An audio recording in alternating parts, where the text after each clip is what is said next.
Ladies and gentlemen, welcome to another edition of the Playmakers Ball Podcast NFL edition. You know me, down there the Playmakers Silence. You know my co-host Dallas Glenn. How you doing? I'm doing good, brother. Today we talking West, AFC West, NFC West. Yeah, we're gonna get into Antonio Brown and what shenanigans he got going on. We're gonna talk about my Rams. But we're going to start off with the AFC West with Sofa himself on Unsplit Essence. How you doing, sir? I'm good, man. So let's dive into it. AFC West, Kansas City Chiefs won it last year. Oakland made some moves. But you know how we do here at the Playmaker Balls Podcast. We let our guests go first to break down the business. So Sofa, go ahead and break down the AFC West. Okay. So, you know what? As far as, the Kansas City Chiefs, you know what? I think they're going to do a little better than last year. I think they're going to finish. My projected finish for them is 13-3. I think they win the division. They lost D Ford in a trade to my 49ers, and he was a, pass rush expert. I mean, double digit sacks. However, they traded for Frank Clark from the Seattle Seahawks. So I think that, they're right on par with their pass rush, another double-digit sack guy. They released safety Eric Berry, but they signed the Honey Badger, Tyrann Mathieu. So I think that's a big upgrade. Eric Berry barely played any games in the last 2 seasons due to injury. Tyrann Mathieu, younger guy, a lot more durable. I think he played every single game in the last 2 seasons, played all 16. And he's a tough guy. He brings that toughness.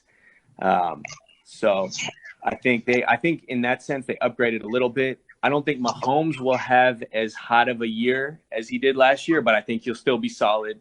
Travis Kelce will still be his primary target. I think they finished at the top of the list, 13-3.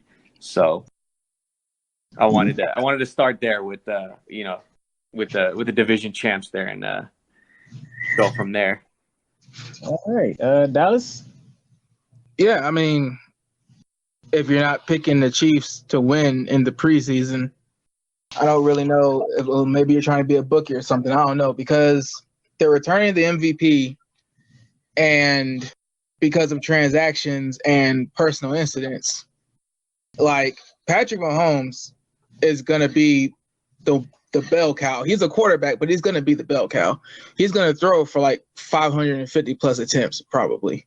He's going to be the one who sets the tone. Week 1, they're going to Jacksonville, which is a very good pass defense. It was top 3 last year. And in the preseason right now, despite the debacles that are going on, I think they're still a top 10 pass defense, despite everything. So they're starting off hot, and it's going to be a big test. And in that division, you're really trying to figure out who's going to be second, because in the off chance that Mahomes has not a real sophomore slump, because it'll be his 3rd year in the league, but a sophomore slump as far as being a starter goes, you have to look at who's going to be the most consistent. Keenan Allen's nicked up already. Melvin Gordon's still holding out. Austin Eckler hasn't been a feature back yet, so that's still a question mark as far as 16 games of high usage and productivity. And Phillip Rivers, it's ironic, but, they're going to wait to go on about his contract, but you have to wonder, at his age, what does a contract year look like for Phillip Rivers? There's a reason why Ben Roethlisberger got an extension. Russell Wilson got an extension.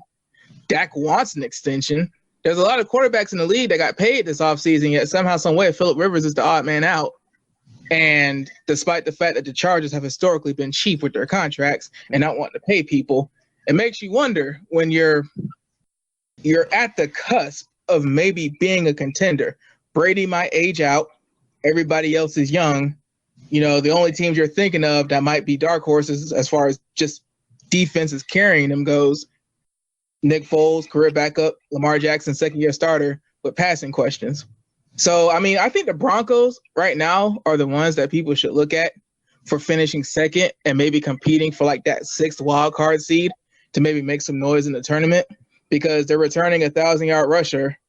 They've got a stable quarterback situation. Mm-hmm. Joe Flacco hasn't made a Pro Bowl yet, but he's stable. He is a starter. He is a tall, pocket passer that can succeed in the NFL. They still have a walking Hall of Famer and Von Miller leading the charge in that defense, and they got somebody else on the other side of him coming off the edge in that 5-2. So I think that the Broncos aren't going to win, but they're like one of the teams I'm looking at to make the 6th seed, and maybe then the chips are up. Because once the tournament starts, you never know. I'm happy you start right there at Denver Broncos. I'm so happy you did that, Dallas. Because the one team that they didn't mention was the Oakland Raiders. Yeah. You had a horrible season last year because you pretty much traded one of the best edge rushers there is in the game in Khalil Mack. You got a sweet deal to get Antonio Brown, but Antonio Brown has frostbite on his foot. He's not liking the helmet. He don't want to play because he can't get his helmet and all this other stuff. So it's like, I think there's too many distractions on that team, and I mean, honestly, you bring in throw in there. You bring in Richie Incognito, who they say he has a quote unquote checkered past, but I mean that's really an understatement. I mean, he threatened to kill some funeral home employees last year. I mean, so far on Hard Knocks, they haven't really. I'm kind of happy they're not painting anybody. HBO's not painting anybody as really a villain, but they're really glossing over the Richie Incognito issue. I think that's gonna, sooner or later, there's gonna be some issues in there because he does not seem like a stable guy. And as you mentioned, Antonio Brown's, plethora of drama, all his issues. So we don't know what's going to happen there. I think, Gruden, as you said, he traded away Khalil Mack. He also traded away, is arguably one of his best receivers in Amari Cooper. He's really trying to build his own team here. He's trying to get rid of all those key pieces, except for Derek Carr, of the Del Rio era. But I think he's still pretty far out. Year two still of Gruden is still a work in progress. And I think it's just too many distractions. I don't see them finishing much better than last year. I see them at another 4-12 or maybe 5-11 at best finish. Now, Dallas, I did not come to you about Antonio Brown throughout this whole situation because I wanted to save it for the podcast because I want to know if you're going to make me laugh or not. So go ahead, sir. No, it's not. I mean, because I'm not looking at it from a troll's perspective. I'm looking at it from I'm very confused because I'm trying to figure out where Mark Davis's head is in all this. You don't do the deal that you did with John Gruden to be an active member on the football side. For those who don't know, I mean, Mark Davis, his entire career up to his father's passing was pretty much running the retail side of the Oakland Raiders. So, I mean, he's a very talented business mind because, I mean, let's be real. Raiders merchandise. Let me remind people, Dallas is talking about the fact that John Gruden got a 10-year contract with the Oakland Raiders. Well, if you're going to just cut me off, say the numbers too. Like all the numbers. $1 million. And a no trade clause. And a no trade clause because we know what happened last time he was a coach in the Oakland Raiders. So he made sure to put that in his contract too. I mean, keep going. Say that he got to appoint his own GM. Say that he's basically running the team. I mean, dude, go ahead. Get it off because, I mean, it's one of those things where there is a way to get out of this situation, but does Mark Davis know how to get out of the situation, and does he want to get out of this situation? Because when you're in a hole this deep, you traded away a generational player that made a team that was probably going to go 6-10 into a Super Bowl contender if they had a kicker. You have a guy who looked like he was dead in the water, to be fair, but you flip a first-round pick for him. You look like a genius, and he goes on to revitalize the Dallas Cowboys. So you trade away two guys that were first-round picks who were supposed to change your franchise. They change other people's franchises the same year.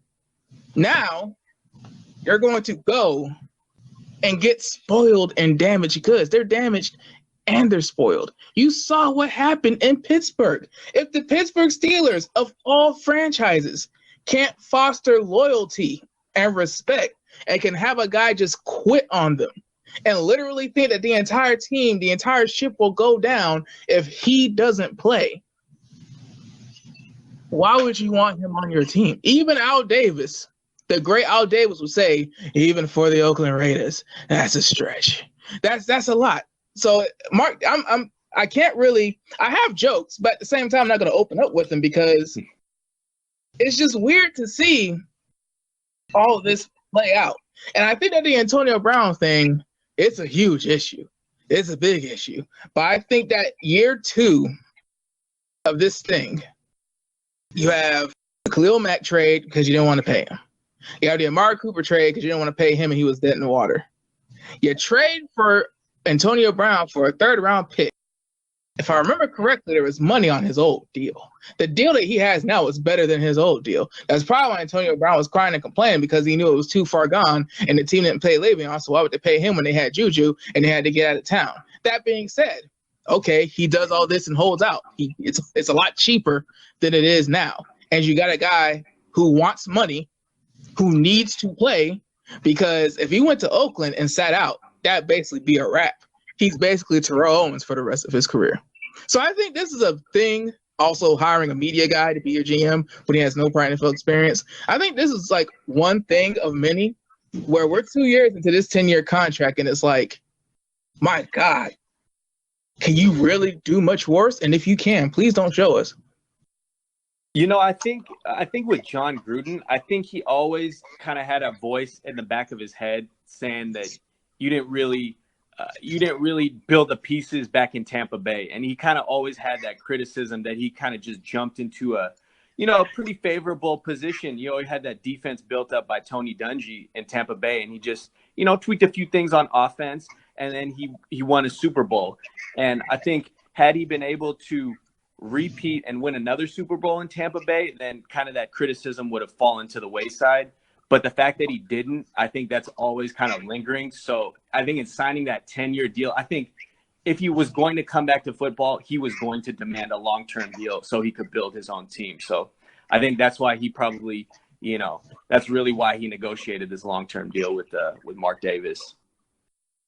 All right. You heard it, fellas, here. So let me jump in here with our social media poll. And hey, Dallas, I'm gonna be honest with you. The AFC West probably had the most votes out of any division we have covered. So I believe it. The NFC West votes didn't get any. Either that means it's a one-sided division, or nobody's beating the Patriots in that division. So who cares? So Twitter, Facebook combined 65 votes for the AFC West. For Twitter, you had the Kansas City Chiefs getting 59%. You had the Broncos and the Chargers tied with 13%, and Oakland coming in second place with 16%.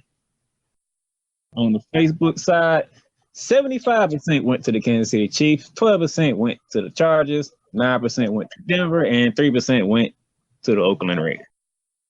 So as Dallas openly started talking about the AFC West, it's the Chiefs, and the battle for second place could be any one of the other three. Now we must mention Chargers fans are the Cowboys fans of the West. If you ask a Chargers fan, they think that all things considered, they still have a shot. Running backs holding out, that's okay. He'll come back. Keenan Allen already nicked up, that's okay. He'll be there when we need him. Phillip Rivers, old, ain't got a contract. Who knows who's blocking for him? That's all right. He did it before. As long as they got pass rushers. Oh, yeah, and by the way, their safeties hurt. They said it was indefinite. Now it's 3 to 4 months, which means that, hopefully you're making a playoff push, or else why bring him back? So it's a battle amongst the other three, but like I said, when it just comes to pure stability, man, I really think Denver's shooting for second place. And the thing is, I think Denver's going to get second place and be like 9-7. I think like if it was a down year, they'd probably be shooting to win the division. But when you're talking about a team that might go 13-3 or 12-4 in Kansas City, I mean, 9-7 is about the best you could do. So you kind of had a close. My prediction was pretty close as well. I thought Denver was going to finish 8-8. That's my thought.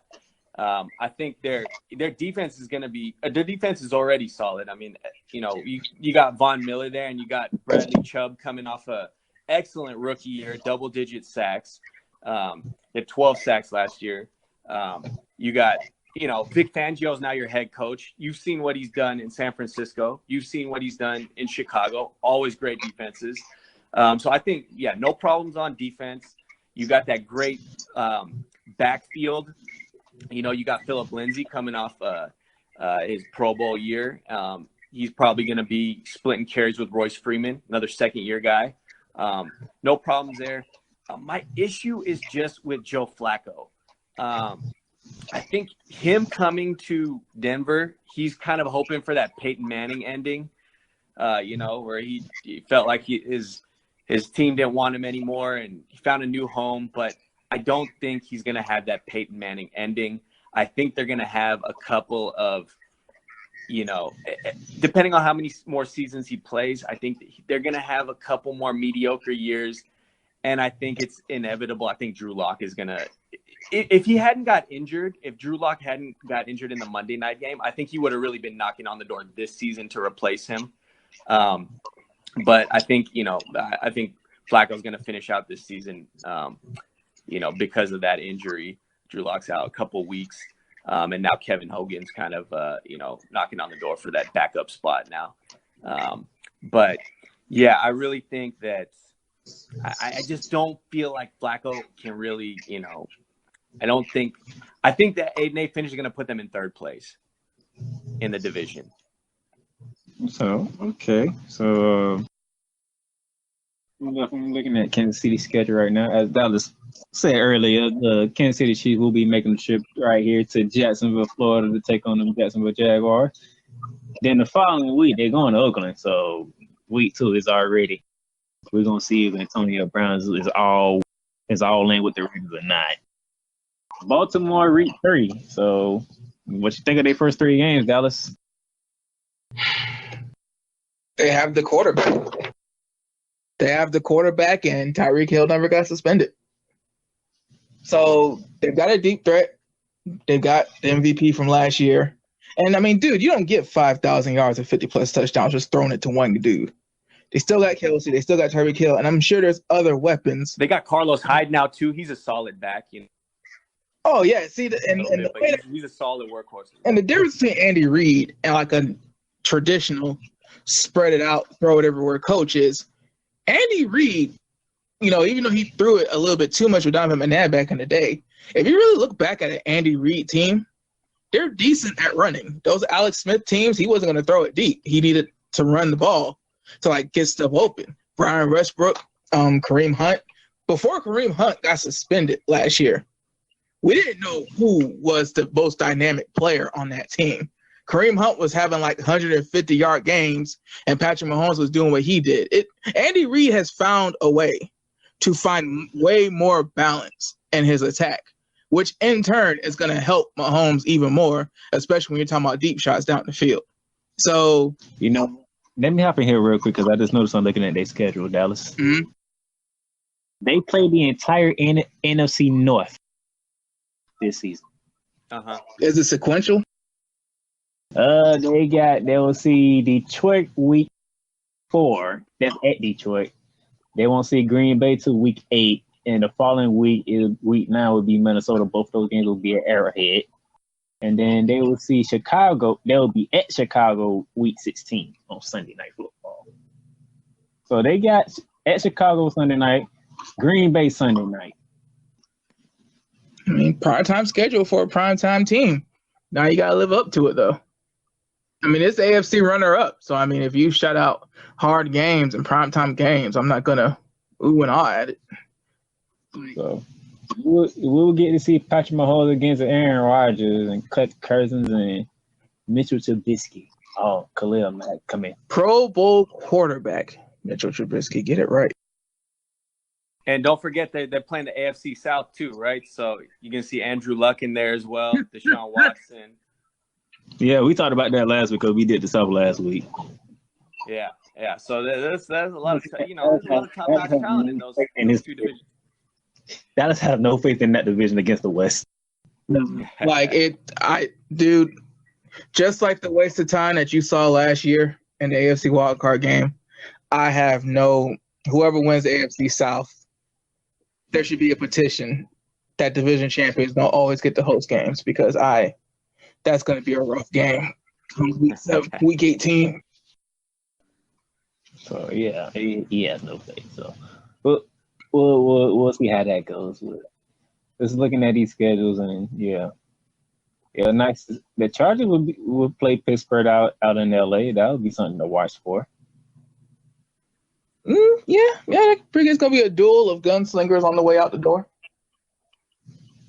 And I just want to touch on the fact that USA Today had the Chargers winning the Super Bowl, which I don't know how they got to that point, but yeah, they had them winning the Super Bowl. So, well, you said that just reminded me what we went through last year, and that was lost his mind because people were actually picking the Chargers. Bro, I just say it. I literally just said like 2 minutes ago. If you ask a Chargers fan how the Chargers are gonna do this year, they think they winning it all. I want to know the Yeah, we got to check. Maybe the guy who wrote that USA Today article, maybe he's a Chargers fan.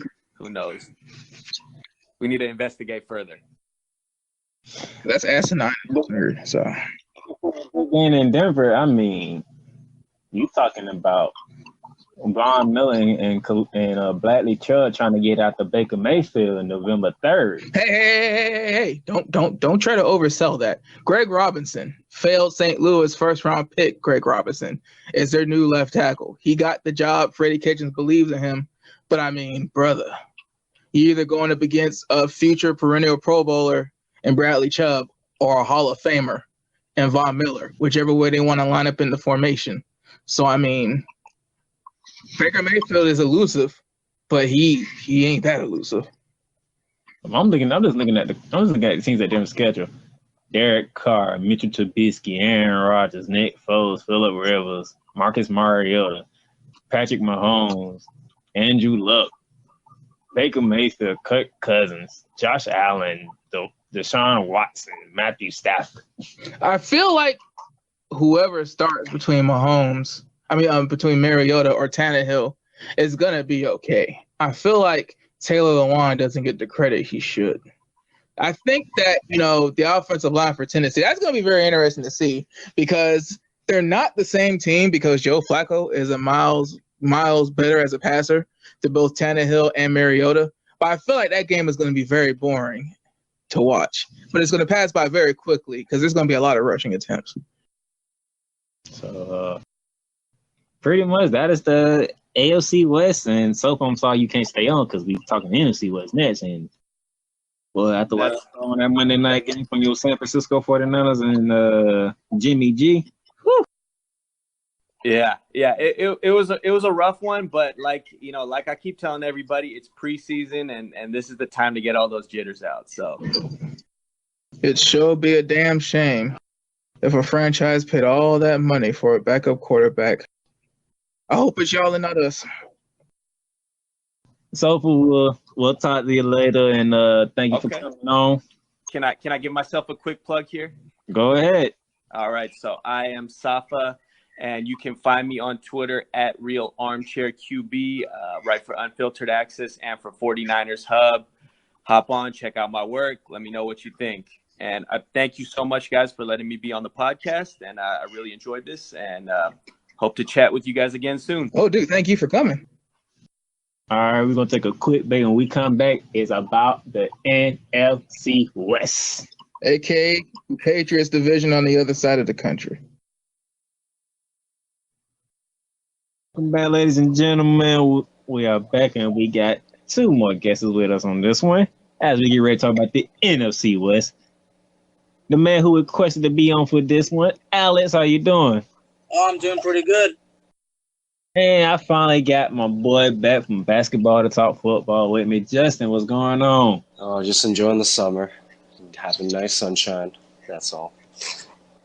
So we talking NFC West, and since it's Justin's first time coming on talking about football, we're gonna let Justin break down the NFC West. Take it away, Justin. So what we got is your obvious favorites If we're gonna really rank this NFC West, it is a very lopsided NFC West, in my opinion. We got Rams coming out of it very strong, coming off fresh from their Super Bowl appearance. Then we got a little bit of rebuild in this division, which is great because we got Kyler coming in. But I'm just thinking it's going to be a nice juxtaposition because we got youth on Arizona and San Francisco, and we got a whole lot of experience and tradition with the Rams and the Seahawks, especially with Pete Carroll and Russell Wilson still going. I don't know if this is 6 or 7 years strong now, but yeah, they're still wrecking it up in Seattle. I still have the Rams coming out of this division, and I have the Seahawks maybe sliding in with a wild card, but I still expect Arizona and San Francisco to be top 5 draft picks next season during the draft. There are a lot of bright spots with the young guys, but I just don't think they're there yet. And there are a lot of question marks with the young guys. So on the San Francisco side, I found that, we keep on hearing these headlines about Jimmy G throwing 5 picks at practice. And I don't know about you guys, but that shit kind of scares me right away. Did you see the game? The game was terrible. I saw that the series that he was running, and he just really looked out of sorts. I don't know if it's because he's still coming off injury. We're going to give him the benefit of the doubt because he's been away for the game for at least a year, and he hasn't played a snap of football since. So we have to give him the benefit of the doubt in that situation. But at the same time, this is the guy that we all projected San Francisco would build their offense around. And if Jimmy G, in my opinion, doesn't have a 500 record, they should consider moving him or building another quarterback in the draft. Because, even though they only gave away a box of cookies for Jimmy Garoppolo, San Francisco doesn't have a lot of time. They do have George Kittle, which is a great weapon for Jimmy G. Someone I'm a big fan of. He's going into his 3rd season and he's already a Pro Bowler. So I think that's something to keep aware of. Don't forget we got rookies like Deebo Samuel, who's going to be, catching a lot of passes. He's a 2nd-round pick from South Carolina, and I think Deebo could totally break a game open for San Francisco. But I think the whole thing rests on Jimmy G when it comes to the 49ers. It all rests on Jimmy G, and if he is the man for the job with this Kyle Shanahan fast-paced offense. If he's not, then, it's time to move on. All right. Alex, you requested to be on for this one, so you go ahead and give us your thoughts. Well, the NFC West, despite the fact, the Los Angeles Rams are without a doubt very, very impressive. They're loaded. They've got unique coaching. They've got a unique chemistry, a unique mentality. They've basically got everything it takes to win the Super Bowl. Now, they were in the Super Bowl last year. Unfortunately, it was kind of a game we didn't expect. We didn't expect we didn't expect it to go the way it did. But the thing is, Los Angeles, they're young and they're well constructed. So they've got, I still think they have what it takes to win the Super Bowl. So I wouldn't be surprised if they win it at least once within the next 5 years. If that doesn't happen, that's just too bad. But the thing is, Los Angeles has nothing to worry about. They got, especially on defense, there's Aaron Donald, as we know, got that huge contract, and he's definitely making the best out of it. But when I think about the NFC West, it's not so much as the Rams, because, the Rams are just too exciting. The thing is, there's a new era going on with the Cardinals, because the Cardinals have just been in rebuild mode for so many years. We don't even know if they're going anywhere positive. Now Cliff Kingsbury, me being a Texan, Cliff Kingsbury is the guy I'm familiar with. Cliff Kingsbury certainly has a lot of passion. He loves to coach, and it's unfortunate that his record at Texas Tech, which was 35-40, obviously it speaks for itself, and it kind of puts a bit of a mediocre image on him. But the thing is, him along with Kyler Murray, I think he and Kyler Murray can definitely work well together and develop. Because the thing is, the Cardinals need a young quarterback that they can trust, but not just for 1 or 2 years. They need a guy they can trust for at least half a decade, and they haven't had that for so long. They tried signing a veteran, Sam Bradford, last year. We all know how that turned out. To the 2 games that Bradford started, if I'm not wrong, they were both blowout losses, and then They brought in Josh Rosen. Josh Rosen tried his best, but unfortunately it didn't work. So the thing is, right now, it's no surprise. The critics definitely have Arizona finishing last. It's definitely realistic to predict them as going last. But the thing is, if they don't win as many games, but they play with a better attitude, like let's say they play better, they just come up short. To me, that does say that they're definitely going in the right direction as far as mentality. Because when you rebuild a team, you can't win all the time, but it's the way you play that really convinces the world of the future. I want to shift to the Seattle Seahawks. See, a couple years ago, the Seattle Seahawks had arguably one of the greatest defenses we've ever seen. It was called the Legion of Boom. Now, the Legion of Boom is no more, unfortunately. I mean, Richard Sherman's not there anymore. Everybody else, I mean, Bobby Wagner's still there, but Bobby Wagner's, even though some people still consider him the best linebacker, he can't go all by himself. So when it comes to the Seahawks, while basically their glory days, or basically some people say the glory days is all behind them, the Seahawks are still, I like to say, they're an average team because they still win. They still make the playoffs. But as far as them being a Super Bowl team, I don't think we'll see that for a long time. All right, Dallas. I don't want to hear what you got to say. Wait, so that means you're gonna go, right? No, you're gonna go. I'm gonna take this like a man.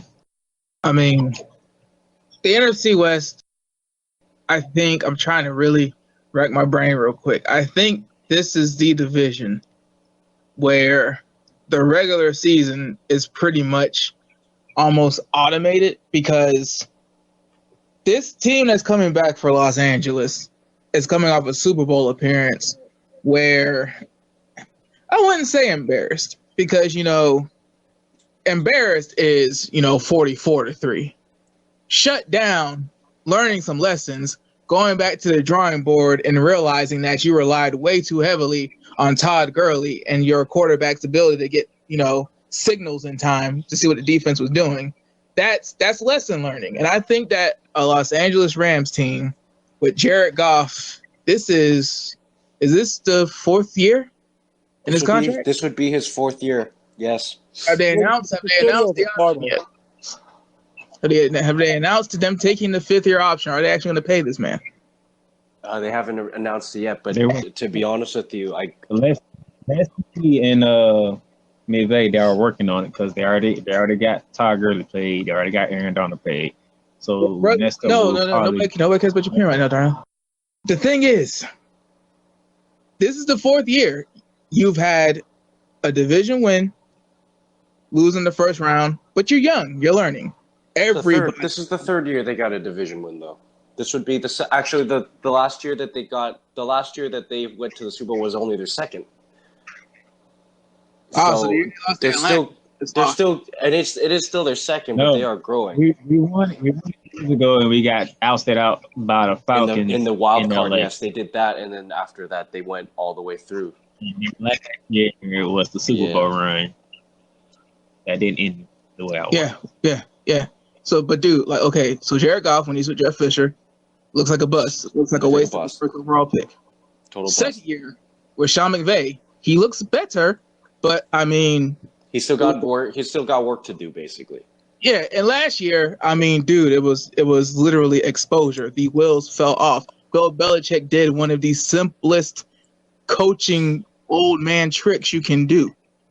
It was literally, it didn't even go down to X's and O's. It didn't even go down to this player covers that player. It didn't he literally did old man got game stuff, like old man strength. He literally just waited until the coaches couldn't talk to their quarterbacks anymore. That's literally how Bill Belichick won the Super Bowl.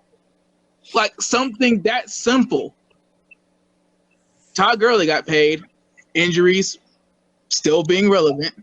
Aaron Donald got paid, but Aaron Donald's Aaron Donald. Ndamukong Suh is already gone because everybody knew that team last year.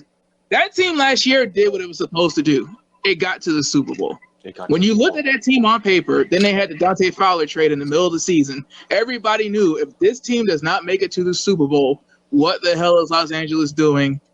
What do they even need to keep going with this very high-priced roster? But no, they made the Super Bowl. So, literally, if you're talking about the regular season in the NFC West, it's automated. it's right there because no matter what Russell Wilson does, no matter if he blows out the San Francisco 49ers and the Cardinals and gets a free 4 games, last year with a team that was probably better on paper, obviously they have more experience this year, but last year with a team that was probably better on paper, Russell Wilson basically put up 30 by himself both times, and they still lost.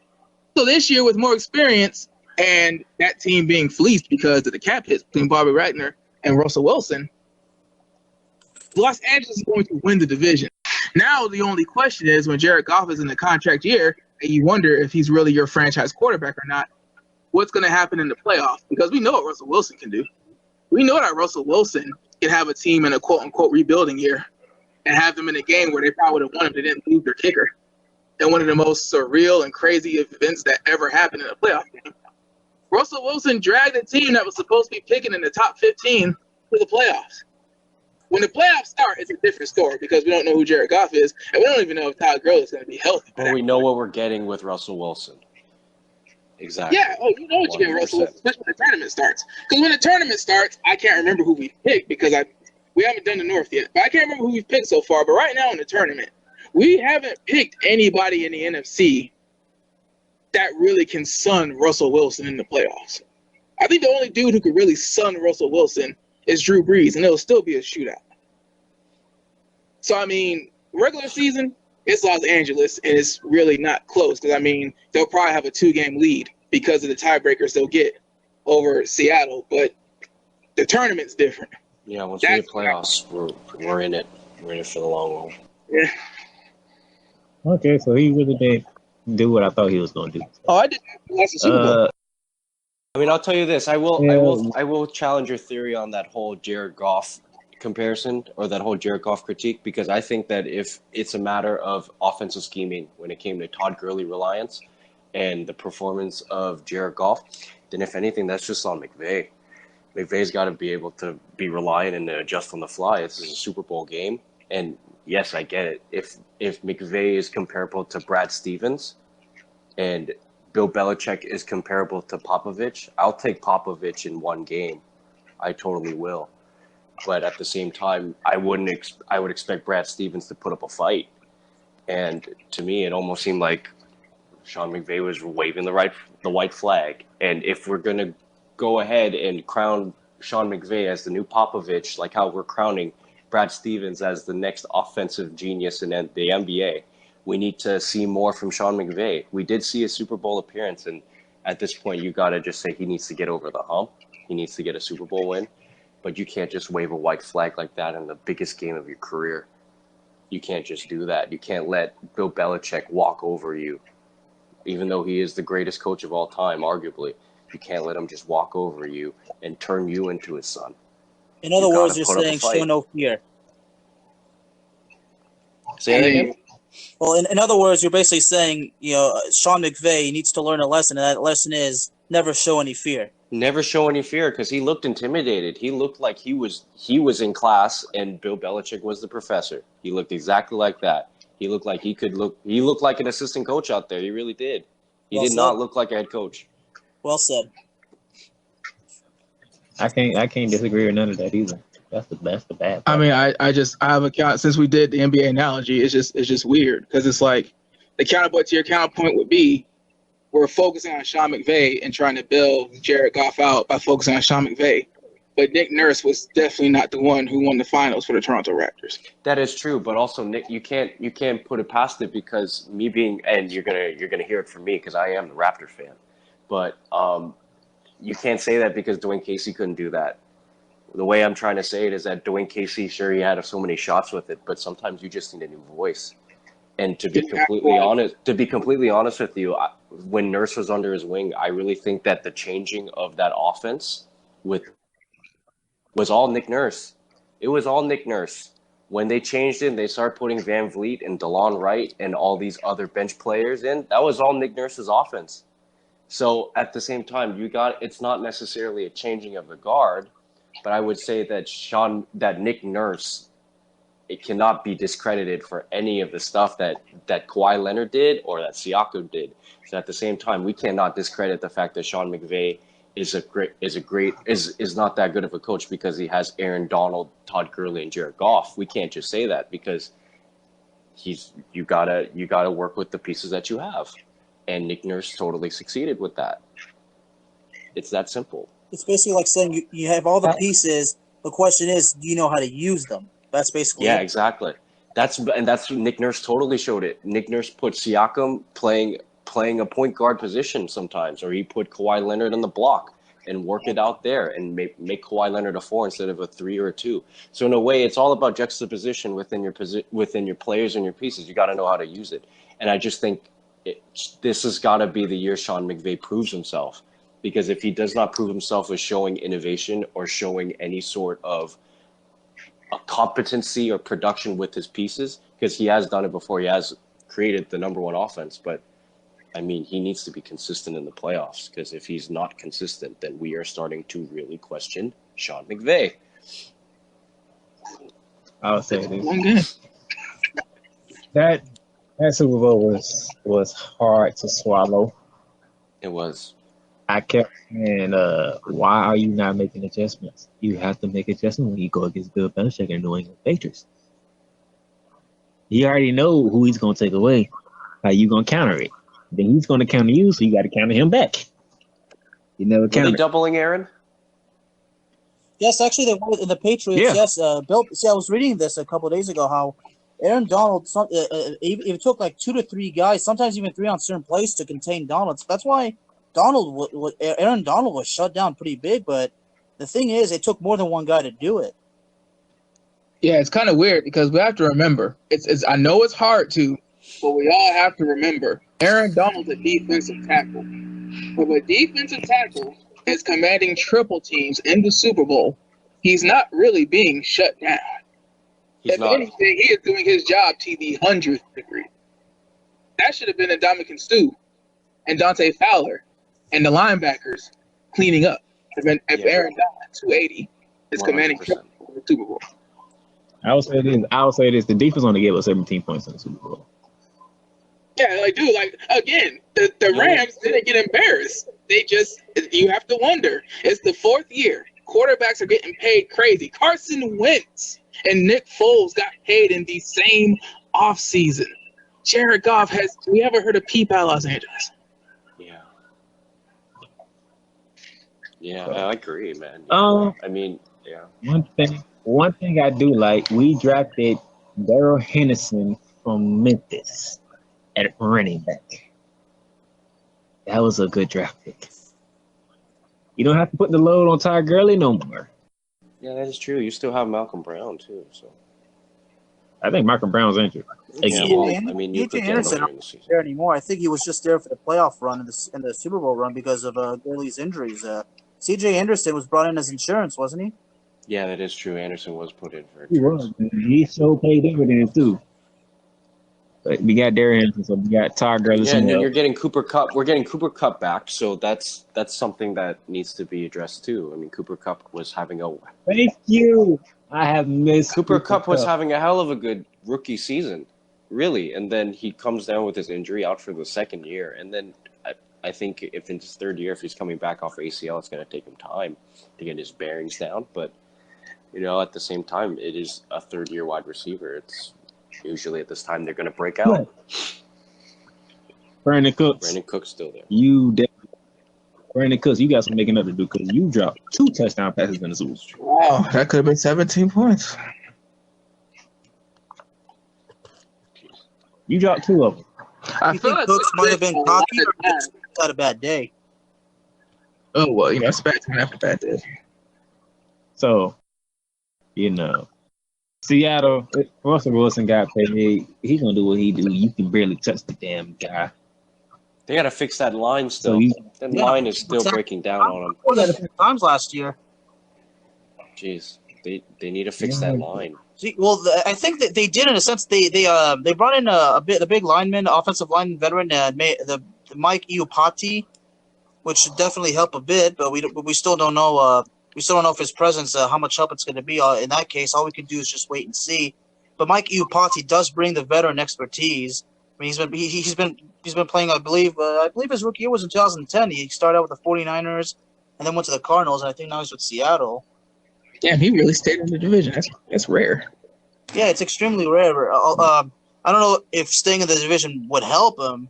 I mean, anything could. I mean, the thing is, when you have experience, I mean, the thing is wherever you go, I mean, your veteran expertise will definitely make an impact. It's just never known how much of an impact it's going to make. But the bottom line is, Russell Wilson has a veteran protecting him, so that should basically. We don't know how much protection he's going to get, but as long as he has one big guy, a guy who's been known to be a good veteran and a good blocker, Russell Wilson does have a glimmer of hope. Yeah.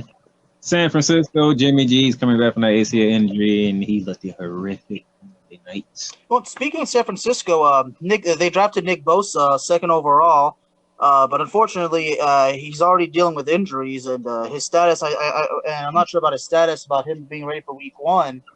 But the fact that they draft Bosa and he already gets hurt, I mean that's already getting 49er fans to bite their teeth. I mean, I'm sorry, bite their nails, but. If Bosa is healthy and he's healthy along with Solomon Thomas hasn't really been effective. If Bosa could stay healthy and then Solomon all of a sudden starts playing good, I think the 49ers could start having a dynamic defensive line duo, which could definitely help them, because the thing is 49ers, everything's in doubt. I mean, the offensive side of the ball and the defensive side of the ball. I mean, even Richard Sherman's there. I mean, the secondary is still a mess. The thing is, the 49ers, they have no pride, they have no concentration, they have no chemistry, and because they have none of that, they have no motivation. So they're basically it's like they're just sitting on the ground, and they need something. They need to be given a hand to be pulled back up, and the only way they can pull themselves back up is by just taking it one game by one, learn your lessons, and just go out there and play and do your best. That is true. They got to score running backs. Yeah, they got to figure out if they're going to play Coleman or they're going to start with McKinnon. McKinnon's got some injuries too, but I mean, the way I see it with these guys is that you can have a really good line, because you do also have DeForest Buckner, who is your Pro Bowler. Granted, he was an alternate, but I mean, I will say this: the defense is set. On the line, the secondary is a mess, and the offense has no identity. So again, the 49ers are in a tough rebuilding phase, but it's just a matter of establishing a culture and finding an identity. I agree with you 100%, Alex. I think that they have no motivation, they have no chemistry, and they have no internal force that is telling them, hey, it's worth winning a couple games. Because I don't think these guys are willing to sacrifice for each other without this culture. And especially when they have egos like Richard Sherman and guys like, mostly it's just going to be Richard Sherman. But, that's the only downside to it. He is getting old, so I think it's either you gotta decide if you want to keep on buffing the offense or you want to buff the secondary. But I think the line is good. Before we get into Arizona, let me go ahead and throw this poll out here real quick. Dallas Twitter was very disrespectful to my only 2 votes, and they both went to the Rams. Nobody cares. But Facebook, on the other hand, 40 votes. Jeez, I think that's the most single votes we got. That's something, man. 70% went to the Rams, 20% went to Seattle, 7.5% went to Arizona, and 2.5% went to San Francisco. Now, I did that because Dallas kind of talked about it last week when we was talking about the Big 12. So now he gets a more of an opportunity to talk about Arizona and they new head coach and they new quarterback. Yeah, like the thing with Arizona that's odd is they're doing what they did last year, but now they're in a situation where there's even more uncertainty. And it's even more unorthodox to the fact of where it's like you're not even picking up from where you left off. You're not even going back to square one. How much further back are you going? I'm not familiar with Steve Wilkes' resume. I'm not going to act like I'm familiar with it. All I know is that rookie head coach, rookie quarterback that ended up starting even though you had a high-priced veteran, which also confuses me with the San Francisco thing because it's like Kyle Shanahan is a Shanahan. Nick Mullins is still on that roster. He's a starter in the NFL. Is he going to be a Pro Bowler? I don't know. But that dude's a starter. And as bad as Jimmy G is looking right now, that confuses me, and I wonder how long it's going to be before Shanahan pulls the plug. But when you look at Kingsbury and Kyler Murray, you have a quarterback where the first time you saw him go against real competition, he was dwarfed. And you have a coach who never got a chance to face real competition because he never made it out of his conference and he was happy to make bowl games. He's bringing the same offense that in the Big 12, where there is no defense, he couldn't succeed. The NFL MVP, who threw for over 5,000 yards and 50 touchdowns, played for Cliff Kingsbury. He never played in a New Year's Six Bowl. He never played in a bowl that mattered. He was playing in early December, just like the other bums from the MAC. So how is Arizona's front office thinking that firing an NFL head coach that had NFL experience and getting rid of a top 10 pick that you just drafted and basically worked out a lot of kinks behind that terrible offensive line, how, when you would have David Johnson and Larry Fitzgerald returning, is your move blow it up, start over? New coach, new quarterback. Because the idea is, I think they have so much, they have a lot of prowess on David Johnson. I think that they think that backfield with Kyler Murray and David Johnson is going to be a RPO nightmare for defenses. I think that's really what it's going to end up becoming. It sounds a little bit far-fetched, but I mean, we once were discussing that David Robinson was the best running back in the league at one point.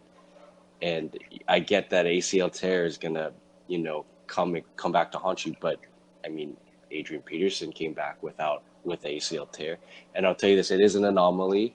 I feel like Adrian Peterson is the outlier in this situation, but I mean, if we are creatures of habit and we want to see patterns, then we can't put it past David Johnson, because we did think David Johnson was the best running back at one point. Before Zeke came in, we thought David Johnson was the king of the running back position. So I think what their philosophy is that Kyler Murray and David Johnson is going to be an RPO nightmare for defenses.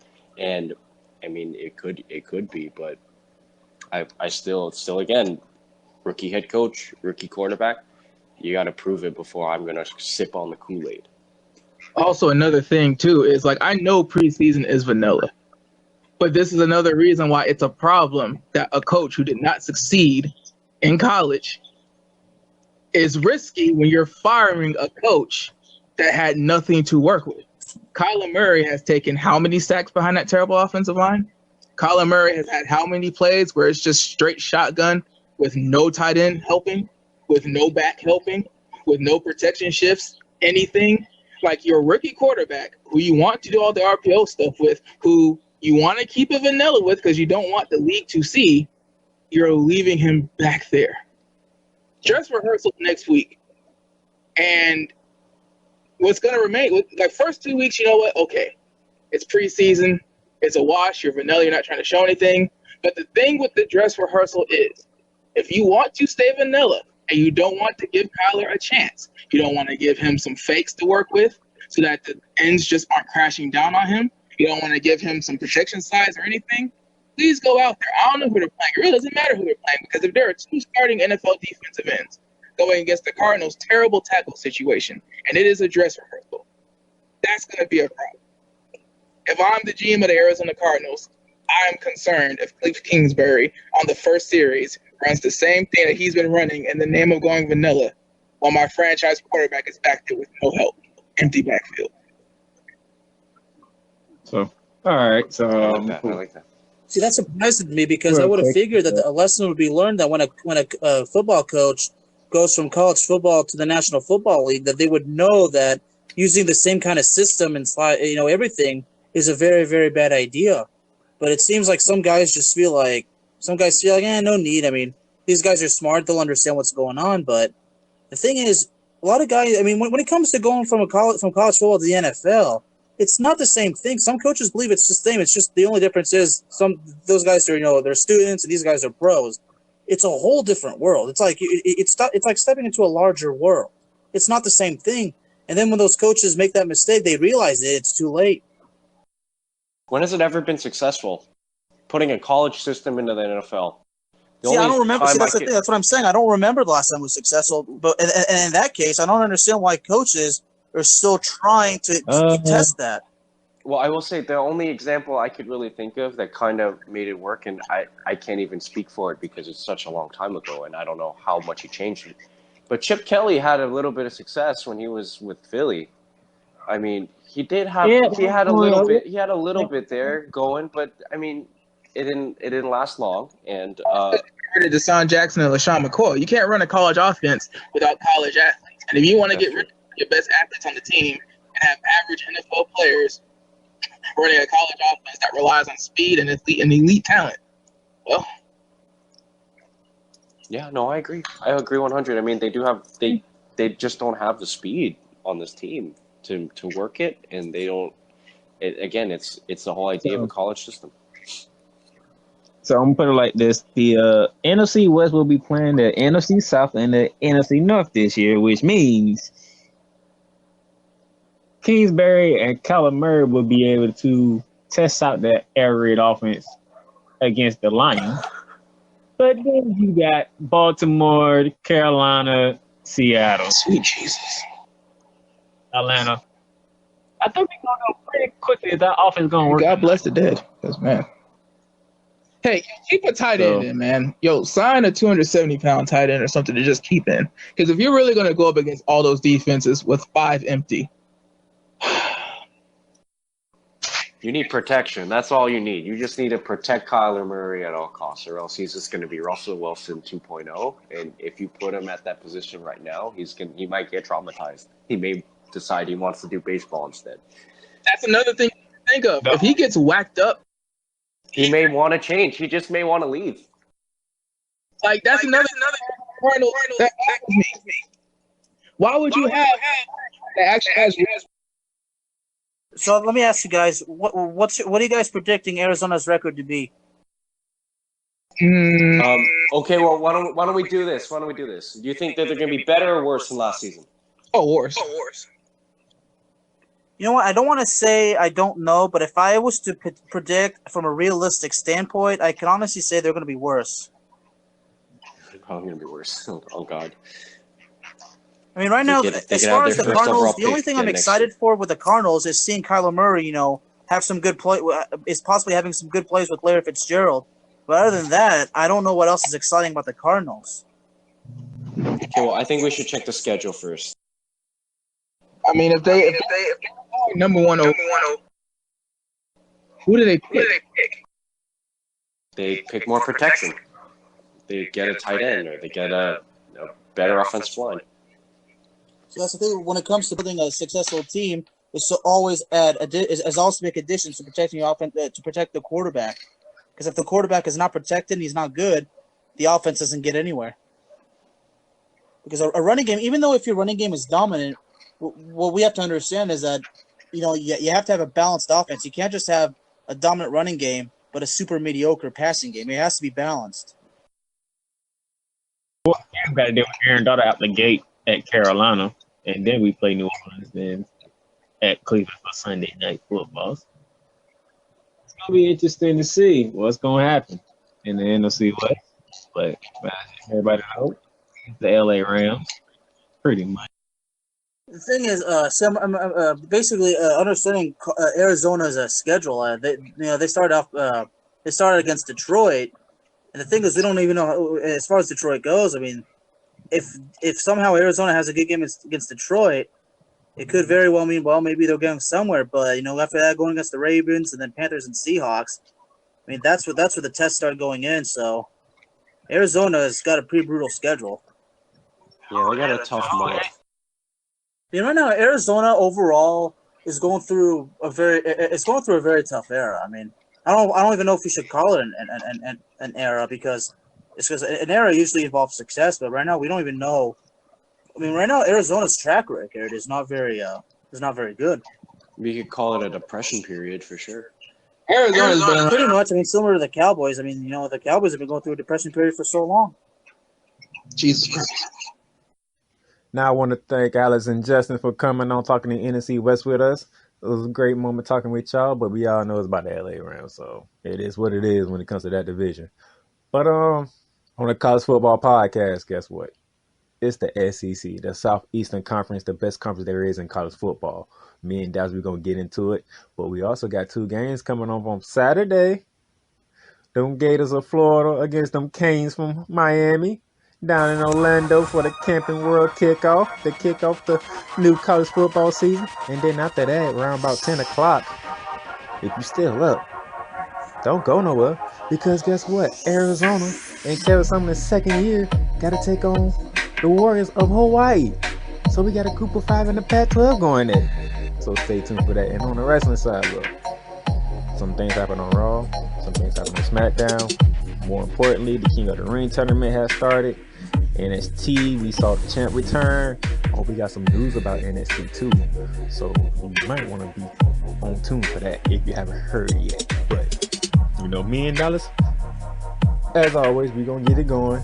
NXT, Monday Night Raw, SmackDown Live. And I'm going to bring in some AEW news too. So check out that. So subscribe to the podcast, whatever you got to do.